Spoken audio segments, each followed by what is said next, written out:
Salut les amis, c'est Isma, bienvenue sur Ce qui me fait kiffer, la chaîne YouTube qui mélange pop culture et street culture. C'est un plaisir de vous retrouver aujourd'hui pour la review de l'épisode 7 de Willow. Bien sûr, Willow, c'est pas un plaisir de vous retrouver pour parler de cette grande œuvre d'Heroic Fantasy, voilà, qui peut égaler la trilogie de Peter Jackson, ou pour moi, même les 3 volets des Chroniques de Narnia. Pour moi ici, le plaisir est d'être avec vous pour descendre un maximum, voilà, cette série Willow. Encore une fois, je l'ai déjà dit dans les reviews précédentes, j'aime pas dire que c'est nul, mais vraiment c'est pas bon. Je suis un fanat d'Heroic Fantasy et de SF, et là ça me tue. Il n'y a rien qui va. Il n'y a rien qui va, même si c'est peut-être l'épisode qui, à certains moments, m'a donné le plus de plaisir. Je ne sais pas, mais en tout cas, d'avis positif. Avant de commencer, abonne-toi, commente, like, partage, aide la chaîne à grandir, donne de la force. Ici, on mélange street culture et pop culture. Voilà, tu as compris un peu le concept si tu me découvres. Abonne-toi, ça m'aide énormément à prospérer et à grandir. Voilà, je t'invite à aller découvrir toutes les vidéos de la chaîne. Le blabla est terminé, ça a duré une éternité. Maintenant, on parle de cet épisode. Je vais essayer de faire ça en 2 grosses parties. Une partie critique, voilà, un peu dans le désordre. Et ensuite, une analyse rapide de la narration et de certains points clés. Du coup, c'est parti, let's go. On a dans cet épisode une longue traversée de ce fameux désert ou océan interminable, je ne sais plus comment il l'appelle. Moi, je pensais que dans l'épisode précédent, avec la porte dans les mines, on allait pop directement dans la cité immémoriale. Du coup, c'est pas le cas. C'était vraiment l'épisode, et je déteste ce genre d'épisode. Enfin, je déteste. J'ai des bons exemples, mais il y a des très mauvais exemples. Et là, j'ai détesté cet épisode fourre-tout. Le voyage, pour nous, va durer 45 minutes. Pour eux, genre peut-être 7 semaines, 10 semaines, 11 semaines. C'est un peu une zone hors du temps. Et du coup, les personnages vont pas le subir. Alimentairement parlant, la fatigue, la soif. Ils vont faire caler tout droit dans cette infinité de... On peut même pas parler d'eau, parce qu'au final, leur océan, c'est de la vase. Du coup, ils ont un animal avec un traîneau, tout ça, d'un mec qu'ils ont rencontré au début de l'épisode, mais on va y revenir un peu plus tard. Et du coup, tout l'épisode, ça va être en avant toute dans cette direction.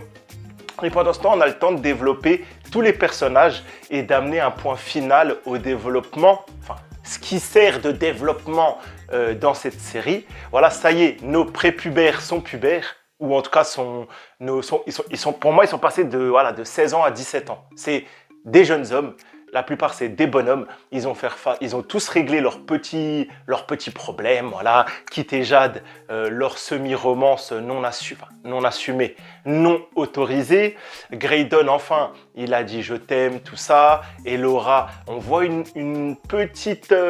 infime partie de ténèbres, je ne sais pas quoi en penser. Est-ce que c'était maintenant qu'il fallait l'amener? Je ne suis pas certain, ça aurait été mieux en fin de saison 1 pour peut-être nous donner l'espoir d'une saison 2. On a Willow qui enfin nous avoue à tous, on s'en était pas rendu compte, qu'il était nul, que c'était le destin, la chance, et Bad Morva qui s'était un peu auto-battu, tu vois. Voilà, c'est grâce à ces différentes circonstances qu'il a gagné l'aventure de son film. À aucun moment, le mec c'est un Gandalf, c'est un grand magicien, tu vois, c'est jamais de la vie. C'est plus... j'ai pas de ref, mais il est nul. Voilà, donc un épisode fourre-tout. Alors là, Daxus Broman, il m'a fait rigoler toutefois à un moment sur le chariot. Il racontait une bêtise, je sais plus quoi, voilà. Il a été un peu drôle. Et aussi, comme je disais en introduction, cet épisode, mine de rien, a offert à certains moments des sursauts d'intérêt. Par exemple, voilà, ils sont en train d'arriver à Cité Montréal. Il va y avoir baston. Du coup, il faut s'entraîner. Du coup, Laura, elle continue de se préparer, tout ça, avec Willow. Et là, ils vont faire preuve d'une magie. Somme toutefois, j'arriverai jamais à la placer, cette expression. Somme toutefois. Bref, une magie pour l'univers de Willow relativement stylax. Une magie, tout ça, ils s'envoient des boules, ils se font des boucliers, Expelliarmus, bref, c'est plutôt pas mal tout ça, enfin, c'est plutôt pas mal. Encore une fois, à côté d'autres univers, voilà, c'est vraiment Toi, tu as Lego Duplo et tu as Lego Star Wars. Tu vois, bah, c'est la différence. Et mine de rien, c'est sympa. Et on peut se demander, frérot, t'es capable de faire ça, Willow, depuis le début. Pourquoi tu le fais pas? Rien qu'au début de l'épisode, vous êtes rentré dans la cabane d'un mec. Le mec, c'était un serviteur de la sorcière éternelle.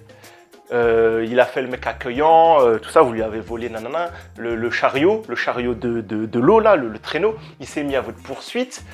Vous étiez si bon guerrier. Oh, dans tous les épisodes, vous avez fait face à une créature ailée et un genre de géant vert. Vous avez affronté les trolls. Vous n'êtes pas super costaud, mais vous êtes 6. Vous faites souvent face à nanani. Et là, lui, le moche de la cabane, il vous a battu. Il vous a mis en déroute. Franchement, vous n'avez rien fait. C'était un mec tout seul. Et à la fin, Willow, tu nous fais 2-3 tours de magie, tout ça. Tu te bats avec... Alors, deux possibilités. Soit que c'est que des effets de son et lumière et en vrai, ça n'a aucune puissance, aucun impact et le mec est vraiment nul et il s'est dit, ça sert à rien que je lui mette ça dans la tronche. Soit l'histoire n'a aucun sens et moi, c'est ce que je pense. Il n'y a aucune réflexion dans cette narration. Il n'y a aucune réflexion. Dans l'épisode précédent, Kit, elle était sous la glace. Elle avait un seum pas possible et Laura l'a sauvée. Ça y est, c'est passé. On est vraiment dans de l'écriture de gosse en fait, dans l'écriture de gosse, et j'ai déjà vu de l'écriture de gosse mieux fait. Ça me choque, mais ouais, c'est pas bon, c'est pas adulte. Et là, on en revient vite fait à cette scène d'entraînement. On a quand même cette scène d'entraînement, tout ça, où ça se finit à un moment avec, et encore une fois, j'ai pas envie de rentrer dans ce grand débat de voilà, le couple, et il y a des couples, bon, on va poser carte sur table, il y a des couples Fifi qui ne me dérange pas du tout dans l'heroic fantasy, la pop culture et la réalité. Le concept même ne me dérange pas. Mais là, c'était niais. Ça aurait été un homme et une femme, j'aurais pensé la même chose. Ils se battent à l'épée, nanana, ils se rapprochent, ils se disent des trucs, tout ça. Mais c'est quoi ces clichés pourris? C'était nul. C'était nul. Alors ça, bon, Kit, j'ai bien aimé, c'est quand elle s'en sort finalement...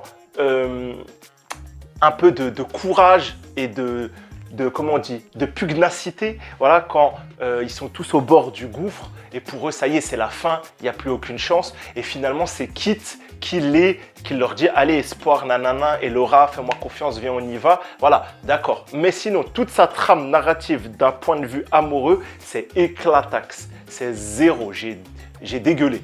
Franchement, c'était nul. Et pourtant, j'aime pas parler comme ça parce que pour moi, nul, ça n'existe pas. Peut-être je suis pas public ou peut-être j'ai pas compris ce que ça véhiculait. Généralement, pour moi, nul, tu vois, je suis pas friand de dire c'est nul. Mais là, malheureusement, ça ne me correspond pas. Bon, du coup, un épisode où tu as quelques visuels voilà, de cet entraînement qui est relativement attractif. Des fois, il y a eu des sursauts de décor. Moi, je parlais tout le temps, ça manque de plans ouverts, de plans larges. Alors, il y a eu des beaux couchers de soleil. Dommage qu'au bout de quelques secondes, l'œil se rende compte qu'on est en studio, que derrière, c'est un beau poster et qu'en fait, voilà, il y a aucune vraie recherche visuelle.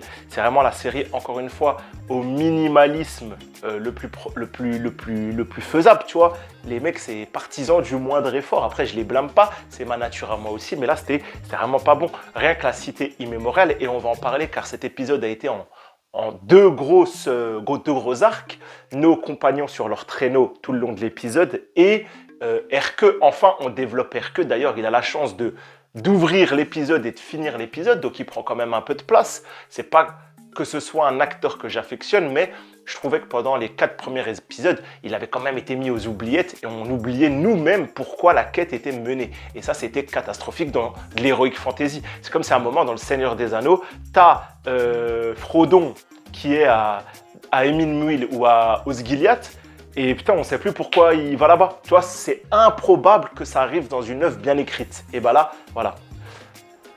Du coup, l'œuvre de Erke, je vous avais annoncé, les amis, la semaine dernière que j'étais certain, au plus grand des certains, que c'était la nana dans la cité antique.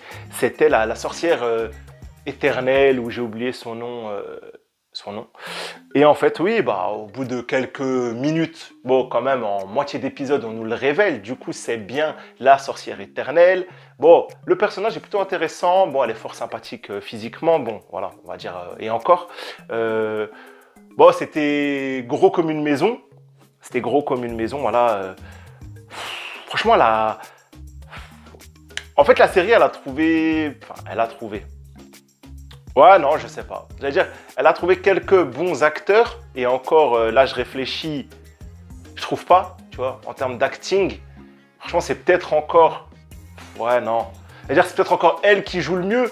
Mais en vrai, même elle, c'est pas fou, tu vois. Bon, on a quand même cette relation de la meuf qui essaie de tenter Hercule. Hercule, il résiste. Il veut combattre le mal.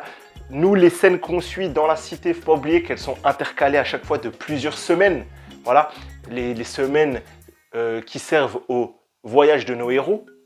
C'est pour ça que des fois, on ne comprend pas trop la successivité des scènes de Hercule. Genre, on croit que c'est en 5 minutes, mais non, c'est des semaines et des semaines. Même ça, c'était mal raconté dans la narration. Je veux dire, oui, heureusement qu'il nous le disait, genre tous les 15 minutes, ça fait des semaines, on a bientôt plus d'eau, je ne sais pas où on en est. Ok, parce que sinon, nous, même dans la cité, on ne sait pas. Mais c'était un peu le concept. C'est une cité hors du temps, tout ça. Donc, voilà. Donc, au final, pour l'analyse, pour la grosse review, c'est fait. Voilà, encore une fois, quelques sursauts de bonnes idées. L'entraînement, c'était bien. Jusqu'à la musique, j'en ai marre de cette pop rock électro à la con. Voilà, qui vient à... Wesh, vous aviez pas de sous pour payer un compositeur de musique épique? Purée, tu fais une musique épique, je t'ai pas demandé d'appeler Ramin Djawadi ou d'appeler le mec de Last Kingdom, John Lennon. Mais putain, trouve quelqu'un pardon, excusez-moi s'il y a des enfants, trouve quelqu'un qui fait de la composition et arrête de nous foutre de l'électro gratuit que tu as trouvé sur YouTube limite, tu vois. Bon, bref, c'était un peu mieux, mais toujours catastrophique. Disons qu'on est à -3. On n'est même pas à 0, on est à -3, tu vois. Bon, mon classement n'a aucun sens parce que je crois dans l'épisode précédent, j'ai dit qu'on était déjà à 0. Bref, non, mais c'est nul, c'est nul. C'est à jamais revoir, à pas faire de saison 2 et surtout à oublier rapidement parce que ça va pas. Je suis plus du genre à mettre des patates pour oublier qu'à acheter le DVD là. Donc voilà, je pense que vous aussi, dites-moi en commentaire si vous validez déjà premièrement tous les points que j'ai cités jusque là dans cet épisode. Voilà, je pense que la plupart des gens qui me suivent, et vous êtes nombreux sur Willow en ce moment, vous partagez encore une fois mon avis. On ne peut pas vraiment débattre de la qualité si tu as quand même un peu de visionnage d'œuvres de fantasy et d'heroic fantasy. Donc dites-moi en commentaire si vous êtes d'accord et si vous validez. Et surtout les amis, abonnez-vous. Voilà. Bon, point par point. Ils ont rencontré un mec, ils leur ont volé les héros.